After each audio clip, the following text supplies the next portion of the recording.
Hey everybody, welcome to etrailer.com. I'm Bobby and today we're taking a look at the Pewag all-square snow tire chains with cams here on our 2020 Jeep Gladiator. So this is going to be a really nice way, guys, of giving you that traction control that we're looking for. Why I like these guys, they are very large square links here, doing a great job of actually getting through that snow and that ice, but not being too aggressive. Now, I think you might see a little bit of stress on your kind of garage and potentially your driveways if you don't actually have a little bit of snow and ice underneath you, just because these chains are quite large. We also have a 7mm thickness and about 1 inch here for that width of our actual chain. So pretty serious chainage here, but I think that's gonna do a great job, like I said, of biting through and getting this through that snow and that ice with no problem. We also are having a ladder style chain on here. What that's doing for us, we can see we have these really big gaps, more than my hand can actually fit in between them. Now what that's doing, giving us excellent start and stop maneuvering capability, because we're going to have those hills and valleys start gaining that traction for us. Now, with that though, you're going to lose just a little bit of your turning radius. And why I say that, because as we approach these hills, right, with our chain, we're going to have to give it a little more acceleration, and that's going to make it a little harder to actually control our turns. But you're not going to lose too much, which is great. And unfortunately, really haven't quite found a diamond style chain that goes well here with our Gladiator. So predominantly, you are going to be looking at these ladder style chains, and you are going to be kind of locked in with them. But I really do like that we have that capability and just that security with that start and stop, which is excellent. Now you also are having a very nice quality nickel manganese alloy construction on here, making it really resistant to corrosion, which is great. Now, of course, with any chains, highly recommend spritzing off those chemicals and all those agents as well, getting them nice and clean, and then allow them to store in a nice, cool, dry place. And to that end, if you guys find yourself keeping these in a long-term storage because you don't find yourself having a ton of weather and only need it for certain times in the month, like us here in Missouri, highly recommend finding yourself a nice little tote maybe, and a little bit of oil and grease can go a long way on these guys to make sure that they're ready the next season that you need them.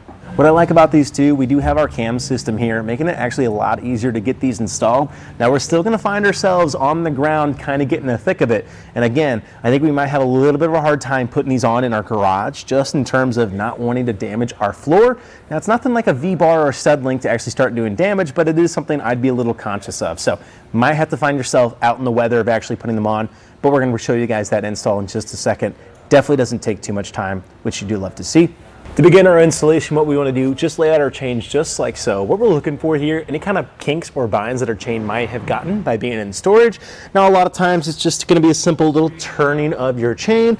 Sometimes your hooks can get caught on each other. Really not going to be that big of a deal to walk it out. What we really are looking for though, making sure our cams are also all the way open, so that way they're not tight, making it easier to actually get on our vehicle. And also making sure that we have our hard points of contact actually pointed up and away. Now what I mean by that was simply the bend here where our chain is held onto our side chains, and that way this isn't going to be digging into the rubber of our tire, damaging it or otherwise puncturing it in any kind of way. Definitely don't want that. And that way it's up and away, and we're going to actually be setting this on our tire. To do that, I'm just going to bring myself right to the middle, and I like to kind of get my elbows inside here and kind of wing it out. And why I do that, makes it a little easier to actually walk onto your wheel and avoid your rim here on the front. And that way we're not damaging it in any way.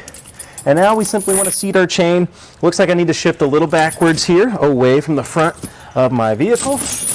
And what I'm also looking for is making sure that my chains are perpendicular. And what I mean by that, from your side chain to the back chain, we want to be running straight. We don't really want it crooked, and that way we get a nice uniform fit all the way around our wheel.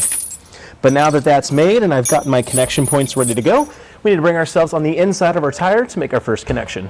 Now I'm going to start by going to the third chain here, leaving about 2 extra links and taking a look. That seems like it's fitting pretty well here. We want it on the sidewall of our tire, not really on the inside, more towards our rim, but right here is in a good spot. Now later, we may need to change this positioning, just how our front position is going to end up working. However, for now, we're going to try it like here. Now we need to make our front connection here. We simply need to take our hook, take our last little bit of chain here, and make that connection. Now it is going to be just a little loose, but that's okay, right? We still have our cam tighteners. Now we need to grab our included tools and tighten this up. Now with our tool in hand, we can go ahead and actually bring these guys in line. Simply insert your tightener, bring it around, and tighten it up. Now we're going to keep doing this around as much as we can. That way we get an even better fit and it stays nice and tight to our wheel. So I got the other two tightened down, and as I went to get this guy, having a real hard time, and that is because we are nice and secure on here. So lucky for us, we don't even have to engage our third cam. Now later on, maybe if we pull this forward a little bit and we can kind of actually seat this better, let's come back, double check all of our connections, and if we do find it just a little bit more loose after that, we can come back with our cam tightener and tighten that up. Now what's awesome about these guys, I really like how well of a fit we have on here. Really no extra slack, which is great to see. And to that end, I don't think we're actually going to need a rubber tensioner on here. So that's one reason I really do like these cams.